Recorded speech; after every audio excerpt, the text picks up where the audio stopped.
เลข ATM 08ไหลบืออายุ21 ปีมาจากแขวงเสียงขวาง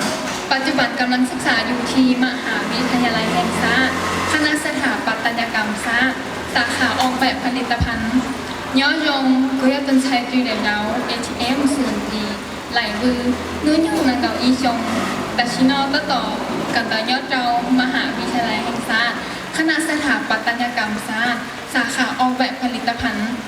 Good morning, ladies and gentlemen. I am number ATM 8, Lai Wu. I'm 21 years old. Now I'm studying at University of Laos, Faculty of Architecture,